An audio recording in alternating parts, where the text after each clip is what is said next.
Senhora presidente, senhores vereadores, população de alumínio aqui presente, internautas que nos acompanham, boa noite a todos.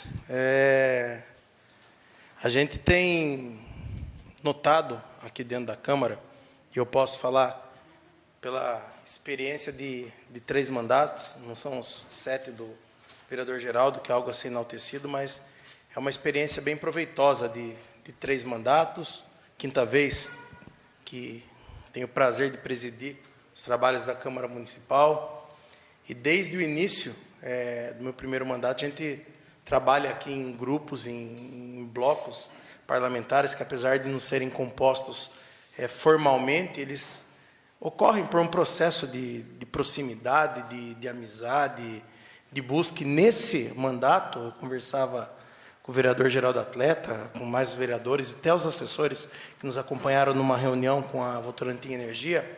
Nesse mandato, especialmente, eu tenho notado que a vontade de um tem sido, em regra, a vontade de todos.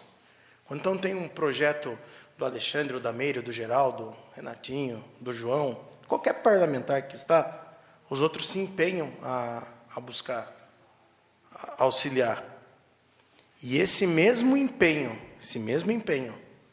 guardadas as proporções e algumas necessidades aí que a gente sabe que são de ordem política, eu posso falar que o Executivo teve de todos os vereadores que estão aqui presentes. Do Alexandre, que não sem razão se excede aqui na hora de falar, e é não sem razão mesmo, porque eu sei o sentimento dele, porque o mesmo processo que ele passou, eu também acompanhei junto dele. Ele foi para o local, eu procurei o Juliano, fizemos ligações, e dá para você conseguir explicar à família o que é o sistema CROSS. Dá para explicar. Isso é, obviamente, fácil da pessoa entender. Que por que um vereador, ou um deputado, ou um governador, ou um prefeito, por influência, vai furar uma fila de transferência? Não tem razão. Então, tem que obedecer à autorregulação do sistema. E isso a pessoa, ainda naquele momento terrível, de desespero, de querer uma transferência, ela consegue se nortear e entender que ela vai ter que esperar, porque em alguma outra cidade, às vezes aqui em Mairinque, do lado, em São Roque, tem alguém sofrendo igual ou mais, esperando uma vaga. Mas entender que falta papel, que falta copo, que falta remédio, não tem. E isso eu venho falando há muito tempo aqui dentro da Câmara também, que eu sempre fiz questão de não deixarem confundir a nossa ideia de auxiliar o Poder Executivo com a ideia de se manter silente aqui, de ficar quieto. Isso são as pedras pequenas que eu venho falando desde janeiro do ano passado. Sempre falei, não pode a administração tropeçar em pedra pequena, deixar faltar o papel higiênico, copo, medicamento básico, tropeçar em pedra pequena. Vai me desculpar. Inadmissível. Se tem que fazer gestão de crise, tem que se fazer gestão de crise. Eu cito, guardadas as proporções, alumínio, que teve orçamentos, a Câmara, perdão, que teve orçamentos que se tinha liquidez, que se podia investir na Câmara, melhorar o próprio, melhorar a condição do servidor público municipal, e teve situação de extrema crise aqui, que o orçamento caiu a tanto que o vereador ficou de 90 a 120 dias sem assessor, porque teve que mandar embora, porque era o que tinha que ser feito. Respeitado o cargo concursado, em detrimento do cargo comissionado. Então, não é só isso que eu penso quando você vê uma crise. Porque a gente, igual o Alexandre vem aqui, aponta, mas a gente também apresenta solução, prefeito, várias vezes. Uma série delas. Algumas inscritas na lei de responsabilidade fiscal, do que ele tem que fazer se a prefeitura está em estado de liquidez. É quase que uma cartilha ponderando ponto a ponto o que tem que fazer. Baixa a hora extra, diminui cargo comissionado. Já falava no ano passado, faz uma reforma administrativa de cargos e salários. Reforma administrativa de cargos e salários. Diminui. O salário hoje é 4, e você pode pagar 2, alterado por reforma, construído um novo quadro. Se a pessoa se adequa a essa reforma, ao novo cargo, ao novo salário, e entende que está bom, bem, senão o mercado de trabalho está aberto. Eu garanto que não está fácil para ninguém se colocar. Eu falo isso porque a gente vem, há muito tempo, apontando determinadas medidas. Se buscar o barateamento de contrato, roda de negociação, faz o empresário sentar na mesa, que o município pode pagar, é isso. Não quer? Então vamos estabelecer um novo teto de licitação. É fato novo, essa questão orçamentária que o município vivencia. É um sem fim de coisas que a gente queria ver acontecer. E aí alguém que apoiou o prefeito, né? Um partido, uma coligação, que elegeu dois vereadores, que entregou a campanha eleitoral 18 candidatos, não consegue fazer prosperar uma feira noturna, que é um projeto e um sonho. Qual que é o custo da feira noturna? Aqui na Praça do SESI, a ideia é nossa. R$8.000 para comprar poste para fazer iluminação. 1 ano e meio. Vai em Mairim que vê a feira noturna, vai em Piedade, tem 2 agora. Tem uma normal e uma só de produtos sem agrotóxicos. Bomba, enche de gente. Olha que coisa simples. O levantamento que foi feito com os feirantes que queriam participar da feira noturna, o coordenador Kitagawa foi conversar com essas pessoas, falou se cada um desses feirantes poderiam fazer uma doação de R$10 por noite para um fundo, e vamos imaginar que 20 barracas levantassem R$200 para pagar um artista local para ficar tocando à noite no coreto enquanto acontecia a feira. Poxa, estou falando em R$8.000. E eu tenho me incomodado com algumas coisas, como falei aqui agora há pouco, do futebol. Todo mundo me conhece. O trabalho que eu faço em relação a algumas equipes amadoras, em relação ao esporte, as buscas que nós temos tido aí, e que eu tenho contado com o apoio de todos. De todos. Hoje o Alexandre me pegou no legislativo e falou: Eduardo, você viu o que aconteceu em tal lugar? Será que a gente consegue? Falei, a hora que aprovar a carta de captação, dá para a gente correr atrás de tudo quanto é lugar para melhorar as condições de infraestrutura da nossa cidade. Reunião com Fibria, com CBA, com Votorantim Energia, com Liga Desportiva Luminense, que é quem faz o esporte da nossa cidade. Então, são várias coisas que vêm acontecendo e que justificam o vereador Alexandre ter se exaltado. Elas se justificam. E justificam, inclusive, né, indiferente daquilo que venho pensar, porque a gente sempre falava isso aí, a gente apontava durante o ano todo passado e seguia a diversas reuniões com o Poder Executivo, eu sempre falava assim, daqui a pouco, você assessorar o prefeito da ideia, querer que as coisas caminhem por um ciclo natural de conter gasto, de diminuir gasto, de pagar a conta da prefeitura, porque eu não estou sonhando nesse momento em investimentos maiores em infraestrutura, porque eu sei que não tem condição. A gente tem que pagar a conta, o município tem que ser levado a sério, tem que pagar a conta. Aí tudo isso que você faz, toda a movimentação que você faz, é para ser acusado pelos maus conselheiros do prefeito, que também não resolvem nada, porque no final das contas quem decide as coisas, quem sabe o que eu estou falando, é o prefeito. Por bom e mau conselho que tem, ele resolve as coisas por ele mesmo. Mas mesmo assim, aponta, ó, ali é a oposição, ou ali tem um projeto político distinto do seu, vocês não vão se encontrar, aí as coisas começam a se perder mais ainda. A se perder mais ainda.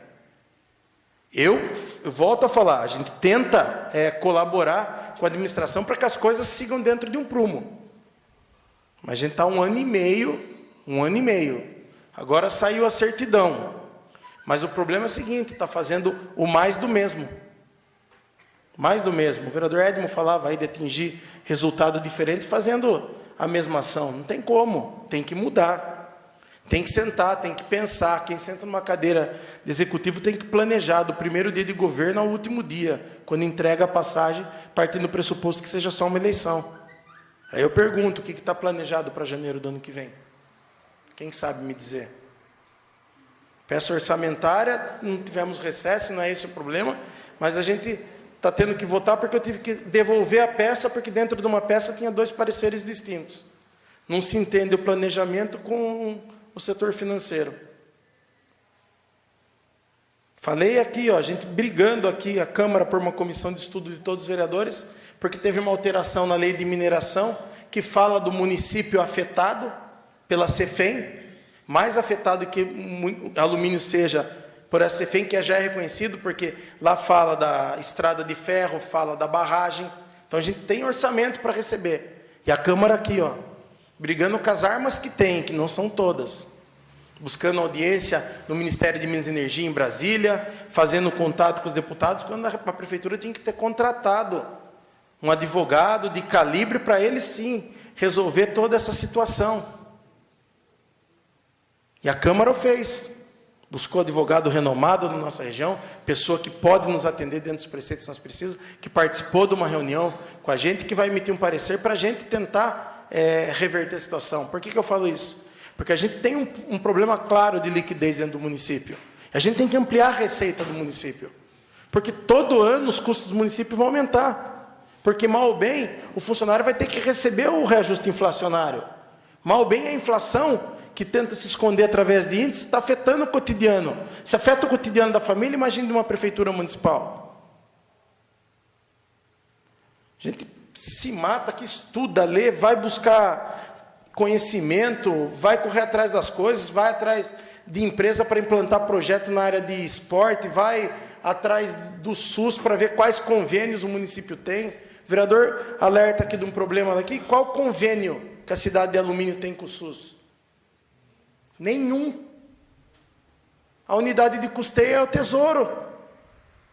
Sai tudo do Tesouro.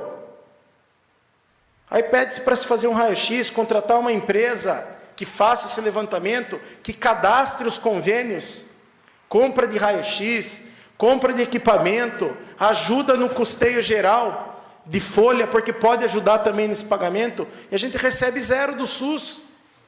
Aquela cultura antiga de que alumínio não precisa, alumínio precisa de todos os convênios imagináveis que a gente consiga firmar. É isso que eu espero do prefeito. São coisas poucas, pequenas, que vão incomodando no dia a dia. Vão incomodando no dia a dia. E se acha que por causa de ação, como bem lembrou aí, de vídeo, de ação de bloqueio que eu já tenho sentido dentro da prefeitura, por conta de desrespeito a projeto político, cada um tem o seu, o Alexandre tem o dele, eu tenho o meu, o Geraldo, cada um tem o seu. Tem que respeitar. Tem que respeitar. Porque hoje, estou aqui falando, cobrando o executivo, mas eu estou falando, a minha paciência ela está balançando a cada dia. A ideia é de normalizar, não é de causar crise dentro da prefeitura, porque se sem crise entre as instituições está nesse pé, sem crise, está nesse pé, imagine se a Câmara não auxiliar, e eu posso falar isso, por todos os vereadores que eu vejo aqui, todos dispostos a ajudar. O projeto chega aqui 5 horas, mas o projeto é porque está faltando dotação para comprar o pão do funcionário público. Se chegar 5 horas o pedido de remanejamento de dotação, e eu puser o projeto na extraordinária, todo mundo vota, porque sabe da importância. Indiferente de falar, puxa vida, por que não apresenta 3 dias antes, na quarta, para votar na segunda, para dar tempo de eu ler, para dar tempo de eu pesquisar? Vota, porque a gente quer ver as coisas rápidas, porque é muita demora para tomar uma ação. Demora demais para tomar uma ação. Quando decide tomar ação, para chegar aqui na Câmara, demora mais ainda. Foi começo do ano passado, quando começamos a negociação de uma área para a indústria aqui no Trevo da Raposo Tavares, mediante uma permuta de uma portaria que vai descer um pouco para cima ali do Pátio dos Caminhoneiros, que não afeta, na minha opinião, quase que em nada o trânsito geral da comunidade. Então a portaria desce ali, a CBA ganha uns metros em terreno, uma portaria, coloca todo o estacionamento dos funcionários para dentro dessa portaria e dá um terreno de 180 mil metros para se tentar levantar a empresa boa, que eu entendo que tem que entregar lá para o sistema de São Paulo, que você apresenta o terreno e eles captam as empresas para tentar trazer emprego de maior envergadura. Desde o ano passado, o projeto, acho que chegou hoje aqui na Câmara Municipal. Aí ligaram para mim perguntando se podia votar hoje, eu falei não. Agora não, agora pelo menos a gente tem que ter tempo de ler, todo mundo ler, estudar. Mas 1 ano e meio. Aí tem coragem de ligar e pedir para eu votar em 2 horas, algo que a gente está esperando 1 ano e meio. 1 ano e meio. Então, o que a gente espera? Rapidez na ação. O que a gente espera? Que seja coerente a ação. O que a gente espera? Cada vez eu acredito menos possível que isso aconteça. Que pare de tropeçar em pedra pequena. Que pare de tropeçar em pedra pequena. Não pode tropeçar em pedra pequena uma administração. É inadmissível. São as minhas considerações, presidente.